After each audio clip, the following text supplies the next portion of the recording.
ഞാൻ ഇപ്പോൾ ട്രിവാൻഡ്രത്താണ്. എൻ്റെ ഓൾ കേരള ട്രിപ്പ് ഒന്ന് സ്റ്റാർട്ട് ചെയ്യണം. അപ്പോൾ ഇപ്പം തന്നെ ഏകദേശം വൈകുന്നേരമായി. ഇന്ന് രാത്രി ട്രിവാൻഡ്രത്ത് സ്റ്റേ ചെയ്തിട്ട് നാളെ രാവിലെയോളം പത്തനംതിട്ടയിലേക്ക് പോകാനുള്ള പ്ലാൻ. പിന്നെ ഓരോ ദിവസം നമുക്ക് കാണാം ഓരോരോ വീഡിയോസിൽ. അപ്പോൾ ഇന്ന് രാത്രി ട്രിവാൻഡ്രത്ത് കുറച്ച് സ്ഥലങ്ങൾ, അതായത് മ്യൂസിയം, പിന്നെ മാനവീയം, അങ്ങനെ കുറച്ച് സ്ഥലങ്ങൾ ഞാൻ മാർക്ക് ചെയ്ത് വെച്ചിട്ടുണ്ട്. അപ്പോൾ അവിടെയാണ് പോകാൻ പോകുന്നത്. അപ്പോൾ വീഡിയോ കാണാം.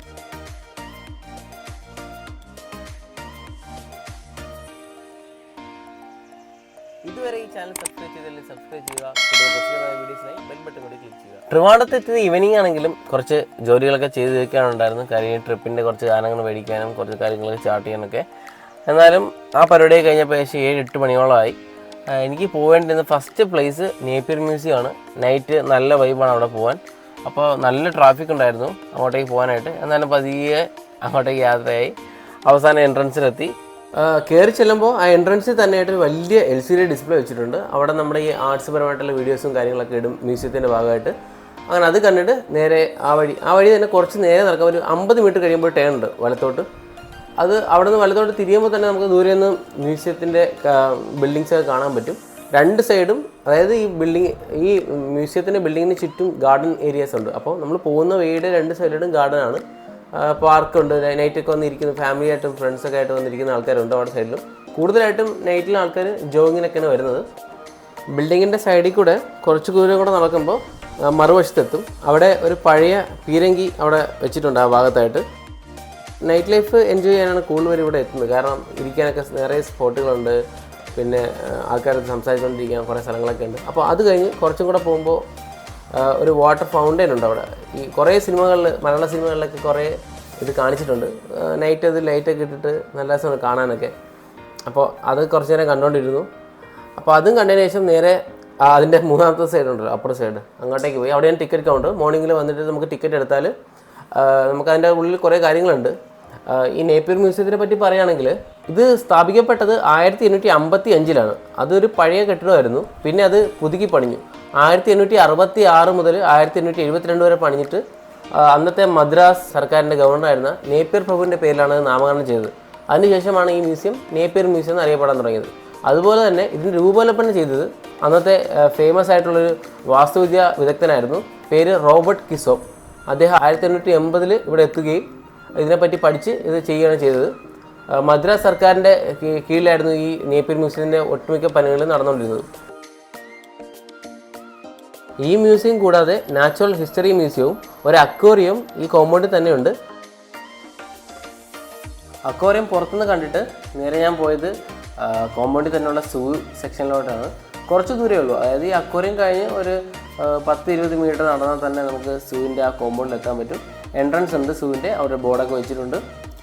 സൂവിൻ്റെ മെയിൻ ഗേറ്റ് നൈറ്റ് ക്ലോസ് ആണ്, അതുകൊണ്ട് നമുക്ക് അകത്തേക്ക് കയറാൻ പറ്റില്ല. മെയിൻ ഗേറ്റിൻ്റെ ലെഫ്റ്റ് സൈഡിലായിട്ട് ടിക്കറ്റ് കൗണ്ടറാണ്. റൈറ്റ് സൈഡിൽ ക്ലോക്ക് റൂമാണ്. നമുക്ക് സാധനങ്ങൾ എന്തെങ്കിലും ബാഗോ അങ്ങനെ എന്തെങ്കിലും സാധനങ്ങളുണ്ടെങ്കിൽ അവിടെ സൂക്ഷിക്കാൻ പറ്റും. ലെഫ്റ്റ് സൈഡിൽ ടിക്കറ്റ് കൗണ്ടർ. ടിക്കറ്റ് എടുത്താൽ നമുക്ക് അകത്തേക്ക് കയറാം. സൂവിൽ ടിക്കറ്റ് എന്ന് പറയുന്നത് 12 വയസ്സിന് മുകളിലുള്ളവർക്ക് 10 രൂപയും ആ വയസ്സിൽ താഴെയുള്ളവർക്ക് 5 രൂപയാണ്. പിന്നെ ഫാമിലിയായിട്ട് വരുന്നതെങ്കിൽ 20 രൂപ, ഗ്രൂപ്പായിട്ടൊരു 35 പേരൊക്കെ വരികയാണെങ്കിൽ നമുക്ക് 100 രൂപയ്ക്കും അതിൻ്റെ അത് കയറാൻ പറ്റും. അതെല്ലാം കണ്ടു സൂ കണ്ടതിന് ശേഷം നേരെ ആ ഗാർഡൻ്റെ അകത്തൂടെ ഒരു ആർച്ചുണ്ട്. ആ ആർച്ചിലൂടെ കുറച്ച് ദൂരം നടക്കുമ്പോൾ തന്നെ നമ്മൾ വന്ന ആ എൻട്രൻസിൻ്റെ അവിടെ എത്തും. അതിലൂടെ നമുക്ക് പുറത്തേക്ക് പോകാം. 2 എൻട്രൻസ് ഉണ്ട് കേട്ടോ. അടുത്ത സ്പോട്ടിലോട്ട് പോകുന്ന വഴിക്ക് ട്രിവാൻഡ്രത്തെ സെൻട്രൽ മോൾ കണ്ടായിരുന്നു. അപ്പോൾ അത് കണ്ടപ്പോൾ ഞാൻ ജസ്റ്റ് ഒരു വീഡിയോ എടുത്തു. അത് കഴിഞ്ഞ് കുറച്ചുകൂടെ പോയപ്പോൾ നമ്മുടെ അടുത്ത പഴയ മോളുണ്ട്, മോൾ ഓഫ് ട്രാങ്കൂർ, അതും കാണാൻ പറ്റി. അങ്ങനെ കുറച്ച് നേരം എൻ്റെ ഫ്രണ്ട് വീഡിയോ ഒക്കെ എടുത്തതിന് ശേഷം നേരെ അടുത്ത സ്പോട്ടിലേക്ക് പോയി. സ്പോട്ട് ഞാൻ അവിടെ ചെല്ലുമ്പോൾ പറയാം. കുറച്ച് ദൂരം ഉണ്ട് കേട്ടോ അവിടെ നിന്ന്. അങ്ങനെ അവിടെ നേരെ നമ്മുടെ കവാടമൊക്കെ കഴിഞ്ഞ് കുറച്ച് പതുക്കെ ട്രാഫിക് അപ്പോൾ കുറഞ്ഞായിരുന്നു. നമ്മുടെ കിഴക്കേക്കോട്ട ഭാഗത്തേക്കോട്ടാണ് ഞാൻ പോകുന്നത്. റോഡിലൊക്കെ നല്ല തിരക്ക് കുറവുണ്ട്. അടുത്തൊരു രാത്രിയല്ലേ, അപ്പോൾ ഇവിടെ ട്രാഫിക് കുറവാണ്. ആ പോകുന്ന വഴിക്കാണ് സുനിൽസിൻ്റെ വാക്സ് മ്യൂസിയം. ഞാൻ കയറിയില്ല, സമയമില്ലായിരുന്നു. അപ്പോൾ സുനിൽസിൻ്റെ വാക്സ് മ്യൂസിയത്തിൻ്റെ അതിലൂടെയാണ് നമ്മൾ പോകുന്നത്. സമയം കിട്ടുമ്പോൾ കയറാം. അതിൻ്റെ വീഡിയോ ഞാൻ വേണമെങ്കിൽ പിന്നേ ദിവസം ചെയ്യാം. നമ്മൾ പോകുന്ന ഈ റൂട്ട് പണ്ട് തൊട്ടുള്ള, അതായത് പണ്ട് രാജാക്കന്മാരെ മൊത്തത്തിൽ ഉപയോഗിച്ചിരുന്ന രാജപാതയാണ്. നമ്മൾ പോയ രണ്ടാമത്തെ സ്പോട്ട് തിരുവനന്തപുരം ശ്രീ പത്മനാഭസ്വാമി ക്ഷേത്രം. ലോകത്തിൽ തന്നെ ഏറ്റവും കോടീശ്വരനായ ദൈവമാണ് ശ്രീ പത്മനാഭൻ. അതുകൊണ്ട് പ്രത്യേകിച്ചൊരു ഇൻട്രൊഡക്ഷൻ ആർക്കും വേണ്ടാന്ന് എനിക്ക് തോന്നുന്നു. കാര്യം ന്യൂസ് ചാനലിലും വാർത്തകളിലെല്ലാം നിറഞ്ഞു നിന്നൊരു സമയമുണ്ടായിരുന്നു. അതുകൊണ്ട് തന്നെ ഈ ക്ഷേത്രവും ക്ഷേത്രത്തിനനുബന്ധിച്ചുള്ള കാര്യങ്ങളെല്ലാം ലോകപ്രസിദ്ധമാണ്.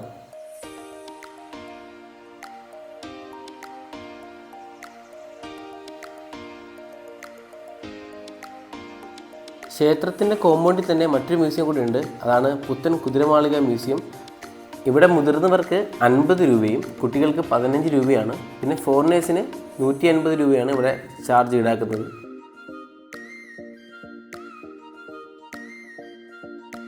ക്ഷേത്ര ദർശനത്തിനായി ഇന്ത്യയിലെ ഒട്ടുമിക്ക എല്ലാ ഭാഗത്തു നിന്നും ദിവസേന സന്ദർശകർ ഇവിടെ എത്താറുണ്ട്. ദർശനത്തിനായി എത്തുന്ന പുരുഷന്മാർ ഒരു കാര്യം ശ്രദ്ധിക്കുക, മുണ്ട് കയ്യിൽ കരുതുക. അതുണ്ടെങ്കിൽ മാത്രമേ ഉള്ളിലേക്ക് കയറ്റുള്ളൂ. പത്മനാഭ സ്വാമി ക്ഷേത്രത്തിലെ കാഴ്ചകൾ കണ്ട് ഞാൻ പുറത്തേക്ക് ഇറങ്ങി. അടുത്ത ഡെസ്റ്റിനേഷൻ കുറച്ച് ദൂരെയാണ്, അപ്പോൾ അങ്ങോട്ടേക്ക് പോകണം.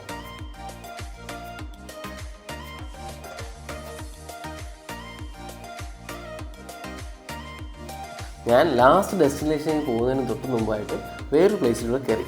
അതാണ് ക്യാപ്റ്റൻ ലക്ഷ്മി പാർക്ക്. ട്രിവാൻഡ്രത്ത് തന്നെ നമ്മുടെ മ്യൂസിയത്തിനൊക്കെ അടുത്തായിട്ട് തന്നെ വരും ഇത്.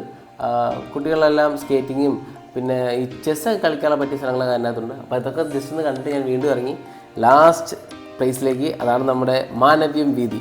ട്രിവാൻഡ്രത്ത് തന്നെ ഏറ്റവും ലേറ്റസ്റ്റ് ടൂറിസ്റ്റ് അട്രാക്ഷനാണ് മാനവ്യം വീതി. നൈറ്റ് ലൈഫ് ആയതുകൊണ്ട് ചില ഇഷ്യൂസ് ഉള്ളതാണ്. പോലീസെല്ലാം ഫുൾ ടൈം അതിൻ്റെ ഫ്രണ്ടിൽ തന്നെ കിടപ്പുണ്ട്. തിരുവനന്തപുരത്തേക്ക് നൈറ്റ് ലൈഫ് എൻജോയ് ചെയ്യാൻ വരുന്ന എല്ലാവർക്കും പറ്റിയ ഒരു പെർഫെക്റ്റ് പ്ലേസാണ് മാനവ്യം വീതി.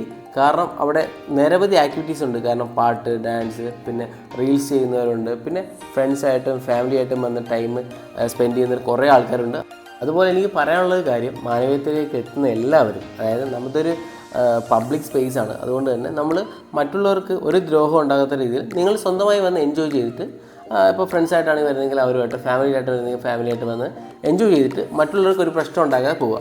എന്നാൽ മാത്രമേ നമുക്ക് ഇതുപോലുള്ള സ്ഥലങ്ങൾ വീണ്ടും വീണ്ടും എക്സ്പ്ലോർ ചെയ്യാൻ വേണ്ടി ഗവൺമെൻറ് നമുക്ക് ചെയ്തു തരുള്ളൂ. അതുകൊണ്ട് തന്നെ ആർക്കൊരു ബുദ്ധിമുട്ടുണ്ടാക്കാതെ നിങ്ങൾ വന്നിട്ട് എൻജോയ് ചെയ്തിട്ട് പോകണം. ഇതുവരെ വരാത്തവർ എന്തായാലും വന്ന് എക്സ്പീരിയൻസ് ചെയ്യേണ്ട ഒരു സ്ഥലമാണ് മാനവീയം വീതി.